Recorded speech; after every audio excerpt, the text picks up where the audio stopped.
Hey, salut les copains, c'est Anthony Perrier, j'espère que vous allez bien, moi ça va extrêmement bien. Pourquoi ça va bien? Parce que là on arrive finalement à vraiment quasiment, la fin de ce projet qui dure depuis assez longtemps je pense. Aujourd'hui on va tout simplement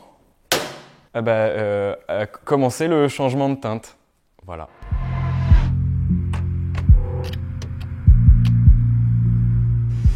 Bon, et pour ce changement de teinte, évidemment, je n'ai pas envie de partir sur n'importe quelle couleur. J'ai envie de partir sur quelque chose d'agressif, sur quelque chose d'élégant, sur quelque chose qui se voit. J'ai choisi pour ce faire un rouge Lucifer. Alors, je vous mets une photo là d'une 206 rouge Lucifer. C'est une couleur d'origine. C'est une couleur nacrée, donc avec pas mal de reflets. Cependant, ça nécessite un petit peu de préparation. Et malheureusement, préparer une baie moteur, je crois que c'est le truc le plus chiant parce qu'il y a tellement de trucs à démonter juste pour peindre. C'est une couleur qui se divise en plusieurs couches. On a d'abord une sous-couche rouge et ensuite on a la couche de base de rouge Lucifer nacré qui est très peu couvrante. Donc c'est pour ça que la préparation est très importante et par-dessus on aura le vernis. Et bien sûr, avant tout ça, on a l'après. C'est parti! Et bien évidemment, cette vidéo est sponsorisée par la chaîne YouTube d'Autodoc. La chaîne YouTube d'Autodoc est la plus grande communauté de fans de bagnoles sur YouTube. Vous trouverez des tutos, des conseils d'experts, plein de petites idées qu'on peut utiliser facilement et rapidement quand on fait de la mécanique sur ses propres voitures. Autodoc vous montrera également tous les trucs à faire et surtout à ne pas faire quand on répare sa propre voiture. Le truc vachement bien, c'est qu'Autodoc propose plus de 2500 vidéos sur comment remplacer telle ou telle pièce pour plus de 250 voitures populaires. Sur la chaîne YouTube, la mécanicienne répare les voitures dans un garage dédié avec pas mal d'outils et des zones dédiées pour expliquer le fonctionnement de chacune des pièces. Sur la chaîne YouTube d'autodoc.fr, vous pourrez trouver plein d'astuces pour votre propre voiture pour faire vous-même l'entretien et remplacer des pièces facilement. Vous pourrez trouver les liens dans la description et juste en haut à droite. Lors de la dernière vidéo, vous avez été extrêmement nombreux à aimer les petites voix off, donc c'est reparti, c'est peut-être quelque chose que je vais garder. Alors, on enlève donc les essuie-glaces, le capot, je retire les ailes, donc d'abord la conducteur, puis la passager, et ensuite je commence à retirer le faisceau complet de la voiture pendant que mes deux assistantes font un petit peu de nettoyage parce que mine de rien, c'était ultra long et ultra chiant comme procédé. C'était vraiment très sale, ça n'a jamais été nettoyé en 20 ans, donc forcément ça aide pas. Et j'ai commencé le masquage. Voilà donc à quoi ressemble la baie moteur une fois le faisceau retiré et une fois toute la peinture nettoyée. Alors comme on le voit déjà au fond, c'était pas extrêmement bien peint, c'était pas vraiment très joli. Donc là l'objectif ça va être de rendre tout ça, toute cette zone là très jolie, très présentable, même si c'est pas quelque chose qui se voit, c'est important. Et ensuite forcément il a fallu commencer le ponçage, donc j'ai fait ça très rapidement, très brièvement. L'objectif c'était juste d'enlever le brillant du vernis pour que l'après accroche. Donc là, mon plan dans un premier temps, ça va être d'apprêter, histoire d'être sûr que ça accroche bien. Donc j'ai laissé le vieux filtre habitacle ici, j'en profiterai du coup pour le remplacer quand la voiture pourra rouler. Au moins, il n'y a pas de peinture qui peut rentrer dans l'habitacle. Ça, je trouve que j'ai plutôt été malin pour le coup. On a donc de l'après avec son durcisseur. Je savais même pas que ça existait. Bon, je suis pas carrossier, après c'est peut-être pour ça. En gros, là, ce qu'on va faire maintenant, c'est mélanger le après et le durcisseur pour un rapport de 4 pour 1, c'est-à-dire pour 4 doses de celui-ci, on va mettre une dose de celui-là. Évidemment, un grand merci à Raphaël de chez Nuance Auto 71, chez qui je me fournis en peinture et en produits en tout genre. Donc voilà, un gros bisou à lui, je vous mets le lien de son site dans la description, n'hésitez surtout pas à le contacter si vous avez des questions. 20 minutes later. Ouh, ok. Alors on dirait pas, mais en fait de l'après qui attend depuis 1 an sur une étagère, c'est très difficile à mélanger. Ça fait une espèce de grosse pâte au fond. Voilà. Allez, ça coule pas. Allez, on va dire comme ça. Vraiment, j'en ai pas la moindre idée, mais tu sais quoi, ça ira bien.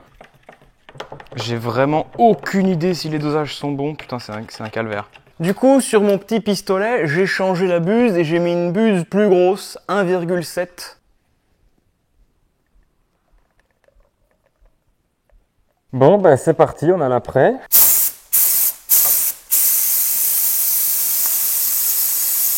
Il n'y a strictement rien qui sort. Ah si, un peu, mais pas assez. Ah voilà. C'est bon, j'ai trouvé le réglage, ça sort.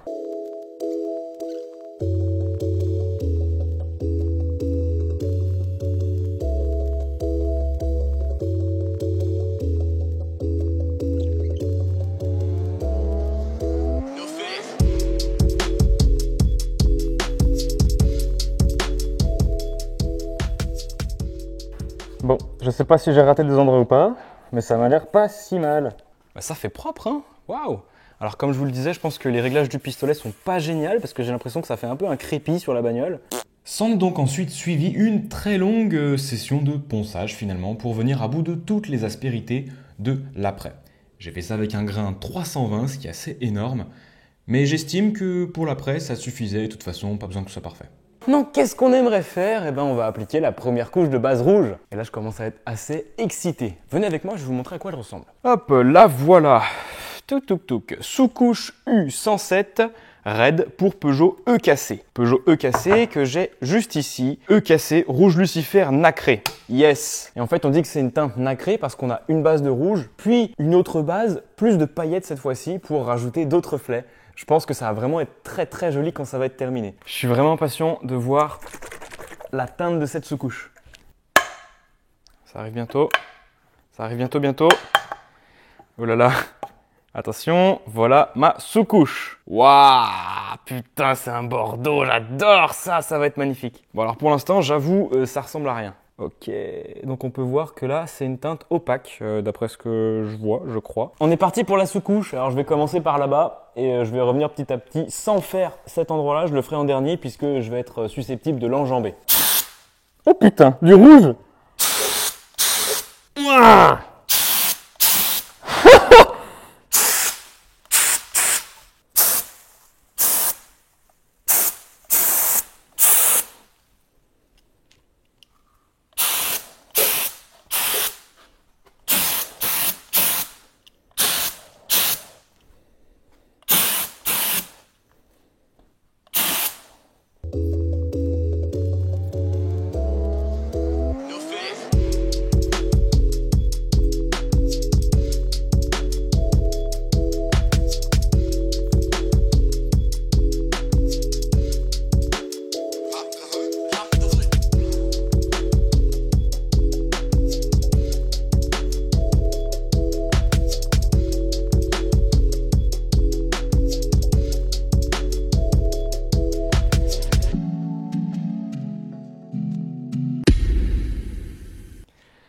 Bon, mais la lentille est rouge, non? Pourquoi je suis aussi rouge?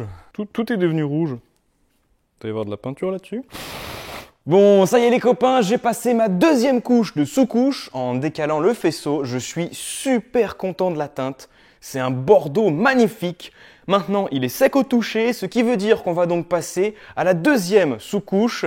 Et celle-là, si j'ai bientôt compris, c'est le nacre. Donc c'est ce qui contient toutes les paillettes. Et là, je pense que ça va être magnifique.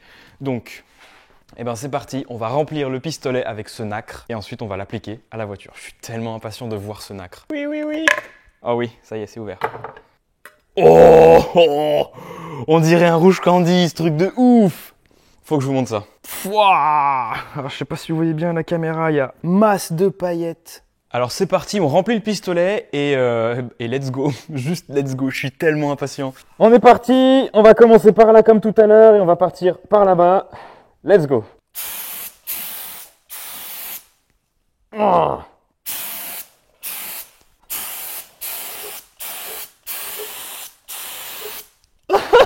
La teinte! Oh la teinte, elle est incroyable!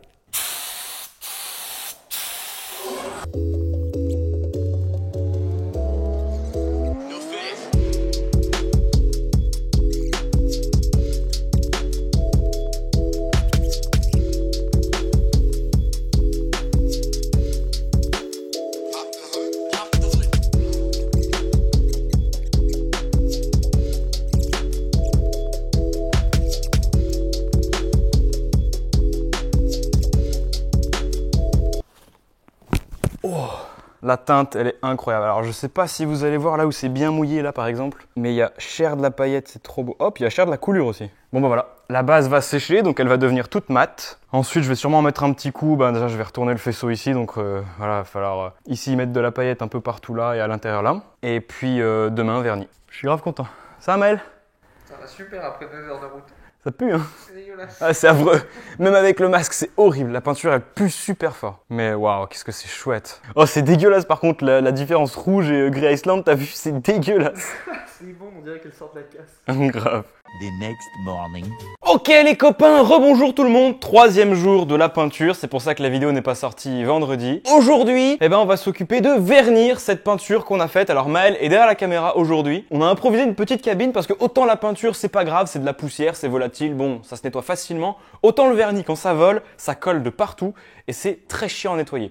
Donc on a préparé le coup, tout est bâché, on est tous masqués donc tout va bien. Hop, on va préparer le vernis. Aujourd'hui c'est un vernis version 4 pour 1. On verse 4 doses de vernis et une dose de durcisseur. 20 minutes later.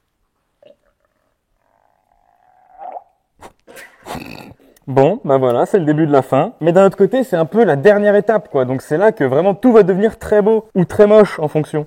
Bon, bah on va commencer par là. C'est-à-dire, bah, c'est un peu fait avec le cul, vous m'en voudrez pas, là c'est normal.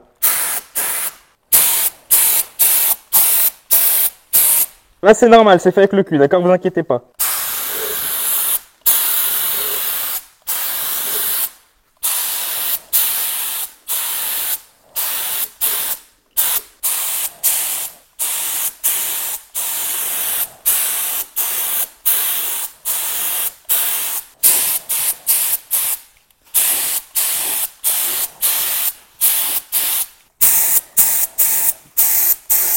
Oh, c'est incroyable. Putain, tu sens comme ça colle?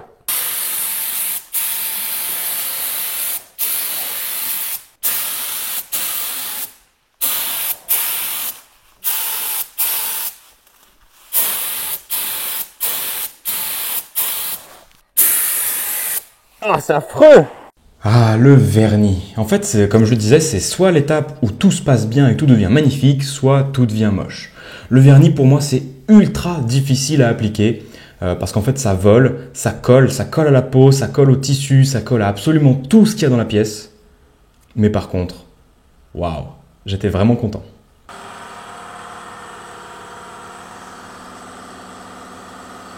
Bon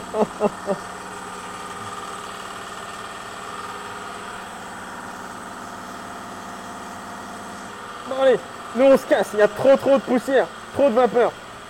Bon ça y est les copains, il est 3h du matin. Tout à l'heure en fait, donc j'ai terminé, j'ai remis un tout petit peu de vernis là où ça manquait. Et finalement on s'est dit, allez, on va aller faire un petit tour dans les montagnes de 1h, 1h30 pour attendre que ça sèche. Et puis on est parti genre 9h.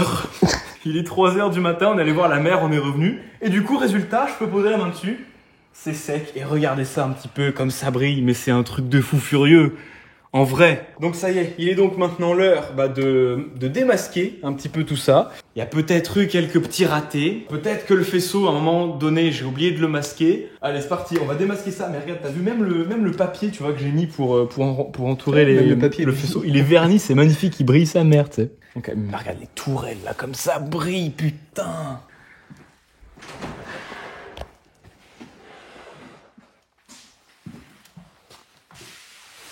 Ça on n'abîme rien. Ok, voilà pour ça. Casse-toi. Toi, casse-toi. Voilà.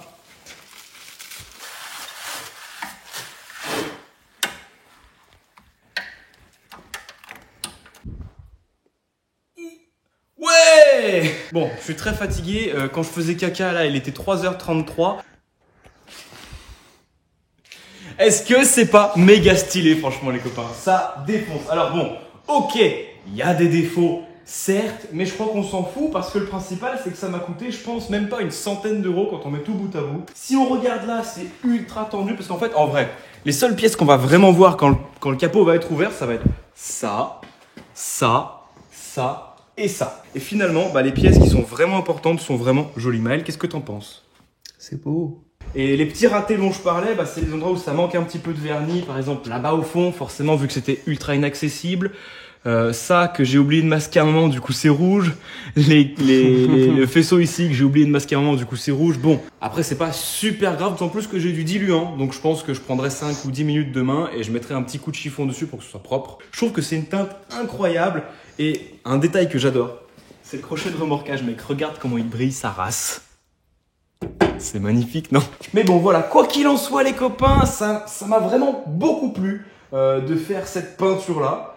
Après, bon, je suis conscient que c'est pas parfait, je suis conscient que c'est peut-être pas moi qui vais faire le reste de la voiture, je sais pas, je me suis pas encore décidé. On verra plus tard de toute manière, quoi qu'il en soit. Si ça vous a plu, si vous voulez voir la suite du projet, n'hésitez surtout pas à vous abonner, à me mettre un petit pouce bleu, un petit commentaire et à me suivre sur Instagram sur lequel je poste pas mal de bêtises en avance par rapport à YouTube.